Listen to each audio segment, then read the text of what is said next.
The Giver, Chapter 7. Now Jonas's group had taken a new place in the auditorium, trading with the new 11s so that they sat in the very front row immediately before the stage. They were arranged by their original numbers, the numbers they had been given at birth. The numbers were rarely used after the naming, but each child knew his number, of course. Sometimes parents used them in irritation at a child's misbehavior, indicating that mischief made one unworthy of a name. Jonas always chuckled when he heard a parent, exasperated, call sharply to a whining toddler, "That's enough, 23!" Jonas was 19. He had been the 19th new child born his year. It had meant that at his naming he had already been standing, and bright-eyed, soon to walk and talk. It had given him a slight advantage the first year or two, a little more maturity than many of his group mates who had been born late in the later months of that year. But it evened out, as it always did, by 3. After 3, the children progressed at much the same level, though by their first number one could always tell who was a few months older than others in his group. Technically, Jonas's full number was 1119, since there were other 19s, of course, in each age group.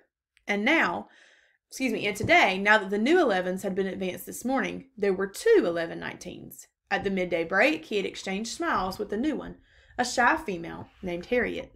But the duplication was only for these few hours. Very soon he would not be an 11, but a 12, and age would no longer matter. He would be an adult, like his parents, though a new one and untrained still. Asher was 4 and sat now in the row ahead of Jonas. He would receive his assignment 4th. Fiona, 18, was on his left, and on the other side sat 20, a male named Pierre, whom Jonas didn't like much. Pierre was very serious, not much fun, and a worrier and tattletale too. "Have you checked the rules, Jonas?" Pierre was always whispering solemnly. "I'm not sure that's within the rules." Usually it was some foolish thing that no one cared about, opening his tunic if it was a day with a breeze, taking a brief try on a friend's bicycle, just to experience the different feel of it. The initial speech at the ceremony of 12 was made by the chief elder, the leader of the community, who was elected every 10 years. The speech was much the same each year. Recollection of the time of childhood and the period of preparation, the coming responsibilities of adult life, the profound importance of assignment, the seriousness of training to come. Then the chief elder moved ahead in her speech. "This is the time," she began, looking directly at them, "when we acknowledge differences. You 11s have spent all your years till now learning to fit in, to standardize your behavior, to curb any impulse that might set you apart from the group. But today we honor your differences. They have determined your futures." She began to describe this year's group and its variety of personalities, though she singled out no one by name. She mentioned that there was one who had singular skills at caretaking, another who loved new children, one with unusual scientific aptitude, and a fourth for whom physical labor was an obvious pleasure. Jonas shifted in his seat, trying to recognize each reference as one of his group mates. The caretaking skills were no doubt those of Fiona on his left. He remembered noticing the tenderness with which she had bathed the old. Probably the one with scientific aptitude was Benjamin, the male who had devised new important equipment for the rehabilitation center. He heard nothing that he recognized of himself, Jonas. Finally, the chief elder paid tribute to the hard work of our committee, which had performed the observations so meticulously all year. The committee of elders stood and was acknowledged by applause. Jonas noticed Asher yawn slightly, covering his mouth politely with his hand. Then at last the chief elder called number 1 to the stage, and the assignments began. Each announcement was lengthy, accompanied by a speech directed at the new 12. Jonas tried to pay attention as one, smiling happily, received her assignment as fish hatchery attendant, along with words of praise from her childhood spent doing many volunteer hours there, and her obvious interest in the important process of providing nourishment for the community. Number 1, her name was Madeline, returned finally amidst applause to her seat, wearing the new badge that designated her fish hatchery attendant. Jonas was certainly glad that that assignment was taken. He wouldn't have wanted it, but he gave Madeline a smile of congratulation. When 2, a female named Inger, received her assignment as birth mother, Jonas remembered that his mother had called it a job without honor, but he thought that the committee had chosen well. Inger was a nice girl, though somewhat lazy, and her body was strong. She would enjoy the 3 years of being pampered that would follow her brief training. She would give birth easily and well, and the task of laborer that would follow would use her strength, keep her healthy, and impose self-discipline. Inger was smiling when she resumed her seat. Birth mother was an important job, if lacking prestige. Jonas noticed that Asher looked nervous. He kept turning his head and glancing back at Jonas until the group leader had to give him a silent chastisement, a motion to sit still and face forward. 3. Isaac was given an assignment as instructor of sixes, which obviously pleased him and was well deserved. Now there were 3 assignments gone, none of them ones that Jonas would have liked. Not that he could have been a birth mother anyway, he realized with amusement. He tried to sort through the list in his mind, the possible assignments that remained, but there were so many that he gave up. And anyway, now it was Asher's turn. He paid strict attention to his friend, as his friend went to the stage and stood self-consciously beside the chief elder. All of us in the community know and enjoy Asher, the chief elder began. Asher grinned and scratched one leg with the other foot. The audience chuckled softly. When the committee began to consider Asher's assignment, she went on, there were some possibilities that were immediately discarded, some that would clearly not have been right for Asher. For example, she said smiling, we did not consider for an instant designating Asher for an instructor of threes. The audience howled with laughter. Asher laughed too, looking sheepish, but pleased with the special attention. The instructors of threes were in charge of the acquisition of correct language. In fact, the chief elder continued, chuckling a little herself, we even gave a little thought to some retroactive chastisement for the one who had been Asher's instructor of threes so long ago. At the meeting where Asher was discussed, we retold many of the stories that we all remembered from his days of language acquisition. Especially, she said chuckling, the difference between snack and smack. Remember, Asher?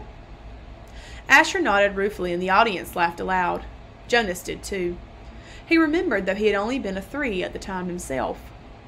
The punishment used for small children was a regulated system of smacks with a discipline wand, a thin, flexible weapon that stung painfully when it was wielded. The child care specialists were trained very carefully in the discipline methods, a quick smack across the hands for a bit of minor misbehavior, 3 sharper smacks on the bare legs for a second offense. Poor Asher, who always talked too fast and mixed up words even as a toddler. As a 3, eager for his juice and crackers at snack time, he one day said smack instead of snack as he stood waiting in line for the morning treat. Jonas remembered it clearly. He could still see little Asher wiggling with impatience in the line. He remembered the cheerful voice call out, I want my smack! The other 3s, including Jonas, had laughed nervously. Snack, they corrected. You meant snack, Asher. But the mistake had been made, and precision of language was one of the most important tasks of small children. Asher had asked for a smack. The discipline wand in the hand of the child care worker whistled as it came down across Asher's hands. Asher whimpered, cringed, and corrected himself instantly. Snack, he whispered. But the next morning, he had done it again, and again the following week. He couldn't seem to stop, though for each lapse the discipline wand came again, escalating to a series of painful lashes that left marks on Asher's legs. Eventually, for a period of time, Asher stopped talking altogether when he was a 3. For a while, the chief elder said, relating the story, we had a silent Asher, but he learned. She turned to him with a smile. When he began to talk again, it was with greater precision, and now his lapses are very few. His corrections and apologies are very prompt, and his good humor is unfailing. The audience murmured in agreement. Asher's cheerful disposition was well known throughout the community. Asher, she lifted her voice to make the official announcement. We have given you the assignment of Assistant Director of Recreation. She clicked on his new badge as he stood beside her beaming. Then he turned and left the stage as the audience cheered. When he had taken his seat again, the chief elder looked down at him and said the words that she had said now 4 times and would say to each new 12. Somehow she gave it special meaning for each of them. Asher, she said, thank you for your childhood. The assignments continued, and Jonas watched and listened, relieved now by the wonderful assignment his best friend had been given, but he was more and more apprehensive as his own approached. Now the new 12s in the row ahead had all received their badges. They were fingering them as they sat, and Jonas knew that each one was thinking about the training that lay ahead. For some, one studious male had been selected as doctor, a female as engineer, and another for law and justice. It would be years of hard work and study. Others, like laborer and birth mothers, would have a much shorter training period. 18. Fiona on his left was called. Jonas knew she must be nervous, but Fiona was a calm female. She had been sitting quietly, serenely, throughout the entire ceremony. Even the applause, though enthusiastic, seemed serene when Fiona was given the important assignment of caretaker of the old. It was perfect for such a sensitive, gentle girl, and her smile was satisfied and pleased when she took her seat beside him again. Jonas prepared himself to walk to the stage when the applause ended, and the chief elder picked up the next folder and looked down to the group to call forward the next 12. He was calm now that his turn had come. He took a deep breath and smoothed his hair with his hand. 20, he heard her voice say clearly. Pierre. She skipped me, Jonas thought, stunned. Had he heard wrong? There was a sudden hush in the crowd, and he knew that the entire community realized that the chief elder had moved from 18 to 20, leaving a gap. On his right, Pierre, with a startled look, rose from his seat and moved to the stage. A mistake. She made a mistake. But Jonas knew, even as he had the thought, that she hadn't. The chief elder made no mistakes. Not at the ceremony of 12. He felt dizzy and couldn't focus his attention. He didn't hear what assignment Pierre received and was only dimly aware of the applause as the boy returned, wearing his new badge. Then, 21, 22. The numbers continued in order. Jonas sat dazed as they moved into the 30s and then the 40s, nearing the end. Each time at each announcement his heart jumped for a moment, and he thought wild thoughts. Perhaps now she would call his name. Could he have forgotten his own number? No, he had always been 19. He was sitting in the seat marked 19. But she had skipped him. He saw the others in his group glance at him embarrassed, and then avert their eyes quickly. He saw a worried look on the face of his group leader. He hunched his shoulders and tried to make himself seem smaller in the seat. He wanted to disappear, to fade away, not to exist. He didn't dare to turn and find his parents in the crowd. He couldn't bear to see their faces darkened with shame. Jonas bowed his head and searched through his mind. What had he done wrong? Why do you think the chief elder skipped him?